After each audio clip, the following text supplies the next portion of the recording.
जय श्री कृष्ण। दोस्तों राधे राधे। हम वैशाख माह का कथा सुन रहे हैं। 14 और 15 अध्याय हैं। तो हम यहाँ तक सुने हुए थे कथा को।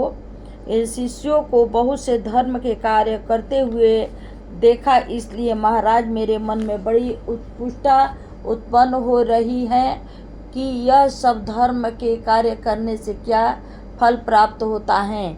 यहाँ तक हम लोग कथा सुने थे। आगे के कथा और सुनिए। आप सर्वज्ञ और मेरे गुरु हैं। मेरे मन में बड़ी शंका है, कृपा आप संदेह को मिटाइए। मैं आपको नमस्कार करता हूँ।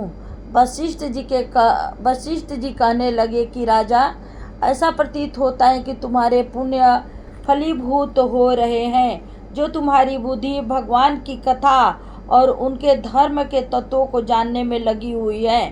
तुम्हारी बुद्धि अत्यंत पवित्र और सुशिक्षित है। जो प्रश्न तुमने किया है, हम हर्षपूर्वक इसका वर्णन करते हैं। इसको सुनने मात्र से बहुत से पापों का नाश हो जाता है।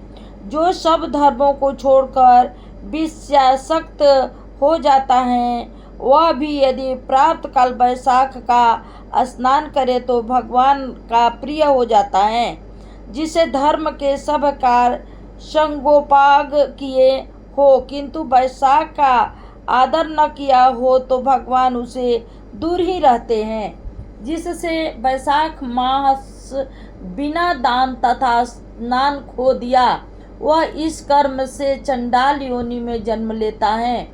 वैशाख मास में श्रद्धा से भगवान का थोड़ी भी पूजन करता है, वह उसी से प्रसन्न हो जाते हैं। अधिक धन अधिक परिश्रम वह नहीं देखते। वैशाख मास के धर्म अति सुगम है तथा भगवान को प्रसन्न करने के लिए उनमें श्रम भी थोड़ा और व्यय भी अधिक नहीं करना पड़ता।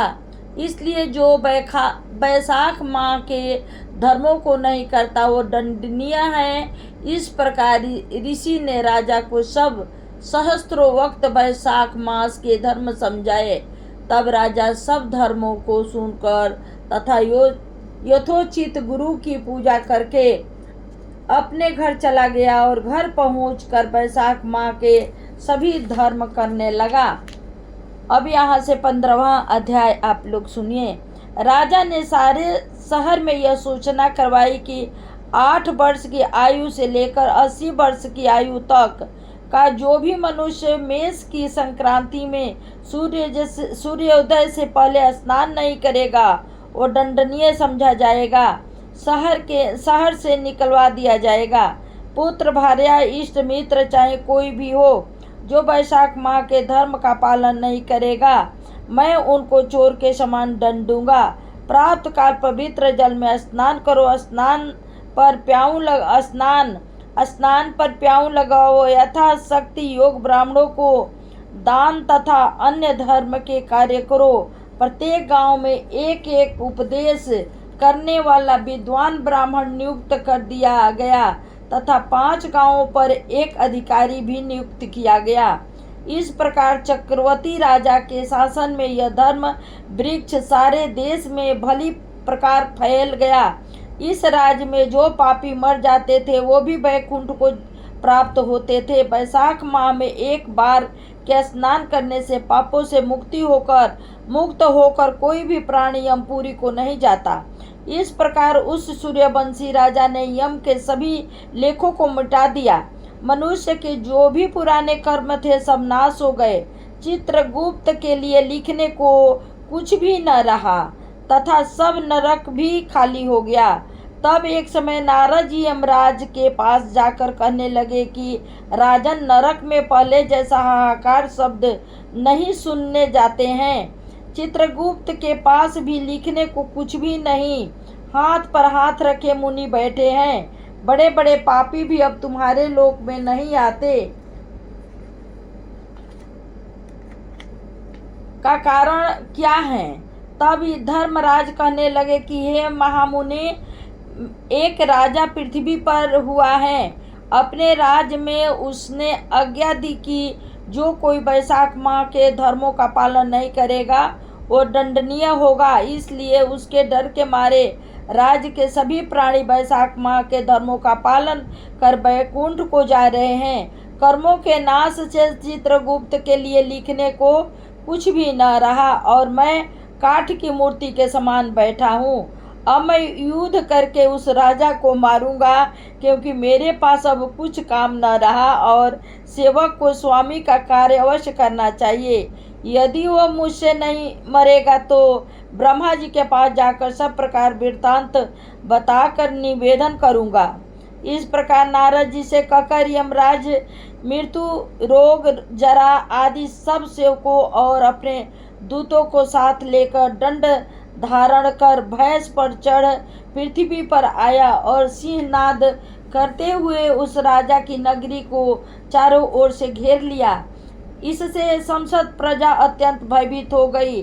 राजा भी यह सुनकर कि यम ने नगर को घेर लिया है, अपनी सेना को सजाकर नगर के बाहर आया। राजा ने थोड़ी देर में ही मृत्यु काल तथा रोग और यमराज के दूसरे दैत्यों को मारकर भगा दिया। तब भैंसे पर सवार यमराज स्वयं राजा के सन्मुख आया और भीषण गर्जना करके राजा पर बाण चलाने लगा। राजा ने 3 बाणों से उनके धनुष को काट दिया। अब यम ढाल और तलवार ले राजा को मारने के लिए चला। तब राजा ने उनकी ढाल तलवार भी काट दी और काले सर्प जैसी फुफकार मारता हुआ क्रोधित होकर एक बाण यम के मस्तक पर मारा। तब यमराज ने क्रोधित हो दंड उठाया और उनको ब्रह्मास्त्र से अभिमंत्रित कर राजा पर छोड़ दिया। उस समय बड़ा हाहाकार मच गया। तब भगवान विष्णु ने अपने भक्त की रक्षा के लिए सुदर्शन चक्र छोड़ा, जो युद्ध स्थल में जा पहुंचा और दंड के युद्ध पर ब्रह्मास्त्र का निवारण करता हुआ यमराज को मारने लगा। यह देख वह राजा भयभीत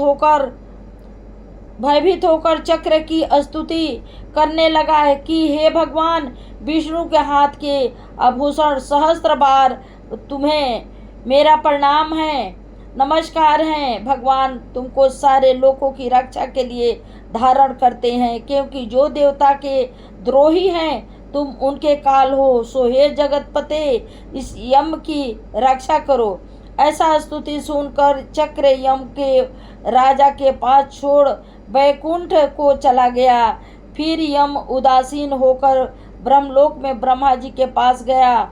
उसको इस प्रकार देखकर सब सभागण विस्मित होकर आपस में कहने लगे कि यम का यहाँ पर कैसे आना हुआ? कहीं ब्रह्मा जी के दर्शन को तो नहीं आया? इसको तो कभी क्षण भर को भी अपने काम से फुर्सत अवकाश नहीं मिलता। देवता तो कुशल से हैं, ऐसी बात न कहीं पहले न देखी न सुनी। यह सब ऐसा कह ही रहे थे कि तभी प्राणियों का स्वामी और सूर्य का पुत्र यम ब्रह्मा जी के चरणों में इस प्रकार गिर गया, जैसे जड़ से कटा हुआ वृक्ष निराशिक्ष होकर पृथ्वी पर गिर जाता है। यम त्राय त्राय पुकारने लगा कि हे देवेश, मेरा अत्यंत अपमान हो गया। मेरे वस्त्र और बही खाता फाड़ डाले और मुझको अत्यंत पीटा गया है। मेरी प्रतिष्ठा और मर्यादा सब भंग हो गई।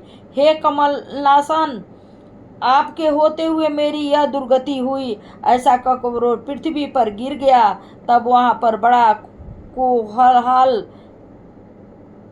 कोलाहल हुआ। सब आपस में विचार करने लगे कि यह तो अस्थावर जंगम, सबको खाने वाला, मनुष्य को संताप देने वाला दुखी कैसे हो गया। तब पवन ने आकर ब्रह्मा जी की आज्ञा अनुसार सबकी वाणी रोक दी और अपनी विशाल भुजाओं से यम को उठाया।